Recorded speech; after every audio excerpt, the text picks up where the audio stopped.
Hello friends, today is the 5th day of 8 am 18 days Bhagavad Gita reading spree. So we are reading chapter 5 today, which is Karma Sannyas Yoga, also called the Yoga of Renunciation. This chapter compares the path of Karma Sannyas, which is renunciation of actions, with the path of Karma Yoga, which is work in devotion. Sri Krishna explains that both lead to the same goal and we can choose either of them. However, renunciation of actions cannot be done perfectly until the mind is sufficiently pure, and the purification of the mind is achieved by work in devotion. Hence, Karma Yoga is the appropriate option for the majority of humankind. Karma Yogi do their worldly duties with purified intellect, abandoning attachment to the fruits of their works and dedicating them to the God. Thus, they remain unaffected by sin, just as a lotus leaf remains untouched by the water on which it floats. With the light of knowledge, they realize the body to be like a city of 9 gates within which the soul resides. Thus, they neither consider themselves as the doers nor the enjoyers of their actions. They are endowed with equality of vision and see a Brahmin, a cow, an elephant, a dog, and a dog-eater equally. Such truly learned people develop the flawless qualities of God and become seated in the absolute truth. Worldly people strive to relish the pleasures that arise from the sense objects without realizing that they are verily the source of misery. But the Karma Yogis do not delight in them. Instead, they relish the bliss of God within. The chapter then goes on to describe the path of renunciation. The Karma Sannyasis perform austerities to control their senses, mind, and intellect. They shut out all thoughts of external enjoyment and become free from desire, fear, and anger. Then, consummating their austerities with devotion to God, they attain abiding peace. So that was the summary of chapter 5. Now we are starting from verse 1. Arjun said, O Shri Krishna, you praised Karma Sannyas, the path of renunciation of action, and you also advised to do Karma Yoga, work with devotion. Please tell me decisively which of the two is more beneficial. The Supreme Lord said, both the path of Karma Sannyas, renunciation of actions, and Karma Yoga, working in devotion, lead to the supreme goal. But Karma Yoga is superior to Karma Sannyas. The Karma Yogis who neither desire nor hate anything should be considered always renounced. Free from all dualities, they are easily liberated from the bonds of material energy. Only the ignorant speak of Sankhya, which is renunciation of actions, or the Karma Sannyas, and Karma Yoga, work in devotion, as different. Those who are truly learned say that by applying ourselves to any one of these paths, we can achieve the results of both.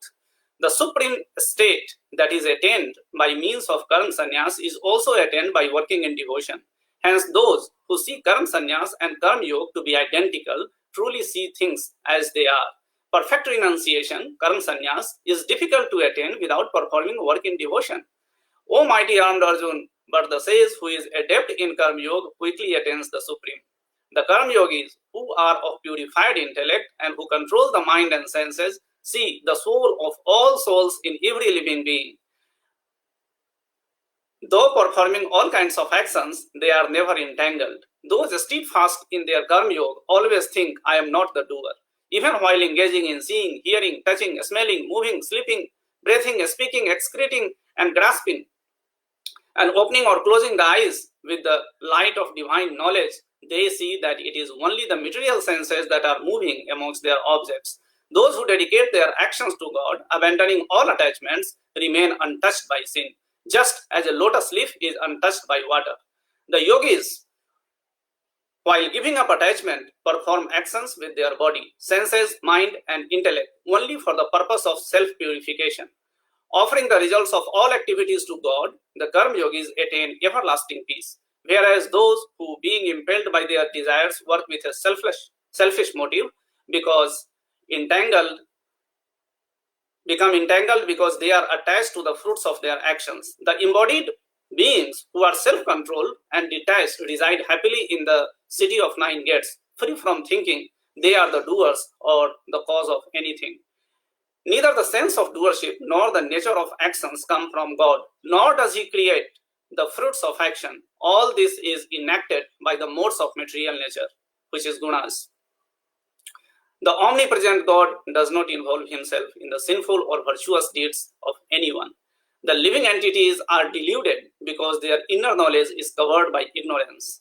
But for those in whom this ignorance of the self is destroyed by divine knowledge, that knowledge reveals the supreme entity, just as the sun illuminates everything in daytime.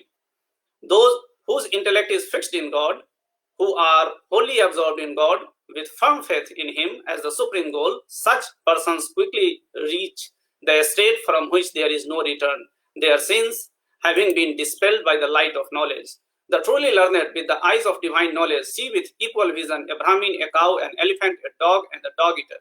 Those whose minds are established in equality of vision conquer the cycle of birth and death in this very life. They possess the flawless qualities of God and are therefore seated in the absolute truth. Established in God, having a firm understanding of divine knowledge and not hampered by delusion, they neither rejoice in getting something pleasant nor grieve on experiencing the unpleasant. Those who are not attached to external sense pleasures realize divine bliss in the self. Being united with God through yoga, they experience unending happiness. The pleasures that arise from contact with the sense objects though appearing as enjoyable to worldly minded people, are verily a source of misery. O son of Kunti, such pleasures having a beginning and an end, and so the wise do not delight in them. Those persons are yogi, who before giving up the body are able to check the forces of desire and anger, and they alone are happy. Those who are happy within themselves, enjoying the delight of God within, and are illuminated by the inner light, such yogis are united with the Lord and are liberated from material existence. Those holy persons whose sin have been purged, whose doubts are annihilated, whose minds are disciplined, and who are devoted to the welfare of all beings, attain God and are liberated from material existence. For those sannyasis who have broken out of anger and lust through constant effort, who have subdued their mind and are self-realized, liberation from material existence is both here and hereafter. Shutting out all thoughts of external enjoyment with the gaze fixed on the space between the eyebrows, equalizing the flow of the incoming and outgoing breath in the nostrils, and thus controlling the sense, mind, and intellect, the sage who becomes free from desire and fear always lives in freedom. Having realized me as the enjoyer of all sacrifices and austerities, the supreme Lord of all the worlds, and the selfless friend of all living beings, my devotee attains peace.